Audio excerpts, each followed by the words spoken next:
আমি যিসকল ছাত্ৰ ছাত্ৰী বিশেষ স্থান পালে উত্তীৰ্ণ হ'ল সকলোকে অভিনন্দন জনালোঁ আৰু যিসকলে আশা কৰা ধৰণে ফলাফল পাব নোৱাৰিলে তেওঁলোকক মনোবল শক্তিশালী কৰি আগবাঢ়ি যাবৰ কাৰণে আমি আহ্বান জনাইছোঁ। কিন্তু আজিৰ তাৰিখত অসমত অসমীয়া মাধ্যম বা মাতৃভাষা মাধ্যম বা চৰকাৰী খণ্ডৰ শিক্ষানুষ্ঠানৰ জয়যাত্ৰা অব্যাহত ৰাখিবৰ কাৰণে চৰকাৰে পদক্ষেপ ল'ব লাগে।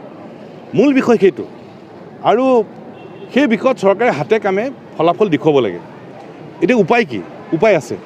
উপায় হ'ল এতিয়া নাকে আহি আমাৰ বিশ্ববিদ্যালয় মহাবিদ্যালয়বিলাক শৈক্ষিক পৰ্যবেক্ষণ কৰে।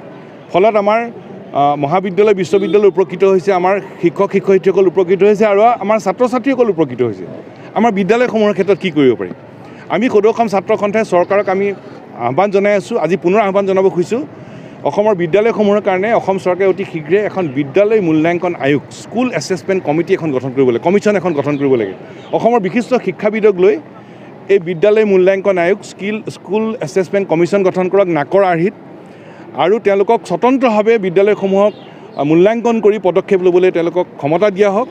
আৰু মই ভাবোঁ যে নাকৰ দৰে যদি অসমত বিদ্যালয় মূল্যাংকন আয়োগ স্কুল এছেছমেণ্ট কমিশ্যন হয়, আমাৰ বিদ্যালয় উপকৃত হ'ব, শিক্ষক শিক্ষয়িত্ৰী উপকৃত হ'ব, আমাৰ ছাত্ৰ ছাত্ৰীসকল উপকৃত হ'ব, অসমীয়া মাধ্যম মাতৃভাষা মাধ্যম আৰু চৰকাৰী শিক্ষানুষ্ঠানৰ জয়যাত্ৰা অব্যাহত থাকিব।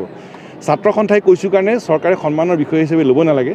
ছাত্ৰ ছাত্ৰীৰ মুখ চাই ছাত্ৰ ছাত্ৰীৰ মংগলৰ কাৰণে এই সিদ্ধান্ত অতি সোনকালে গ্ৰহণ কৰি কাৰ্যকৰী কৰিবলৈ আমি আহ্বান জনাইছোঁ, দাবী জনাইছোঁ। প্ৰথম কথা যে প্ৰথম হ'ল কেন্দ্ৰীয় চৰকাৰে বা অসম চৰকাৰে বিজ্ঞানৰ সত্যৰ সন্মুখীন হোৱাৰ সাহস হেৰুৱাই পেলাইছে। নামনি সোৱণশিৰি জলবিদ্যুৎ প্ৰকল্পৰ নামনিত বসবাস কৰা ৰাইজৰ জীৱন আৰু সম্পত্তি নিৰাপত্তা হ'ব, নিশ্চিত হ'বলৈ, এইটোৱে আছিল আমাৰ দাবী। আৰু তেতিয়া আমি কৈছোঁ ছাত্ৰ সন্থাও বিশেষজ্ঞ নহয়, চৰকাৰো বিশেষজ্ঞ নহয়। তেতিয়া গুৱাহাটী বিশ্ববিদ্যালয়, ডিব্ৰুগড় বিশ্ববিদ্যালয়, IIT গুৱাহাটী বিশেষজ্ঞ কমিটি হ'ল। বিশেষজ্ঞ কমিটিয়ে ক'লে যে এইটো ভূমিকম্পন এলেকা, ইয়াত নামনি সোৱণশিৰি জলবিদ্যুৎ প্ৰকল্প হ'ব নালাগে, ইয়াৰ উচ্চতা আৰু ক্ষমতা হ্ৰাস কৰি ইয়াৰ ৰিডিজাইন কৰিব লাগে। কিন্তু বিজ্ঞানৰ সত্যৰ সন্মুখীন হ'বলৈ সাহস নাছিল। আকৌ কেন্দ্ৰীয় চৰকাৰে আমাক ত্ৰিপাক্ষিক আলোচনালৈ মাতিলে, ছাত্ৰ সন্থা, জনগোষ্ঠী সংগঠন, আন্দোলনকাৰী সংগঠন, বিশেষজ্ঞ কমিটিৰ সদস্য, ৰাজ্য চৰকাৰ চবৰ লগত আলোচনা হ'ল আৰু এখন বিশেষজ্ঞ কমিটি গঠন কৰিলে, অসমৰ বিশেষজ্ঞ আৰু দিল্লীৰ বিশেষজ্ঞ। আৰু আমি কৈছিলোঁ যে অসম দেশ বিদেশৰ বিশেষজ্ঞৰ মাজত আলোচনা হওক, কোনটো বিজ্ঞানসন্মতভাৱে উচিত, শুদ্ধ কোনটো, এইটো ঠিক কৰি ল'ব লাগে। আৰু দেখা গ'ল যে দিল্লীৰ বিশেষজ্ঞই এটা প্ৰতিবেদন দিলে, অসমৰ বিশেষজ্ঞই এখন প্ৰতিবেদন দিলে, অৰ্থাৎ দিল্লীৰ বিশেষজ্ঞই অসমৰ বিশেষজ্ঞসকলৰ যুক্তিক খণ্ডন কৰিব নোৱাৰিলে।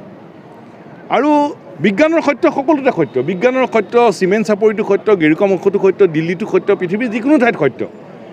চৰকাৰে কৈছিল যে বিশেষজ্ঞই প্ৰতিবেদন দিয়াৰ পিছত পুনৰ ত্ৰিপাক্ষিক আলোচনাই কথাটো পাতিব, কিন্তু আজিলৈকে চৰকাৰে এই বিজ্ঞানসন্মত যুক্তিৰ সন্মুখীন হ'বলৈ এই আলোচনা পাতিবলৈ সক্ষম নহ'ল।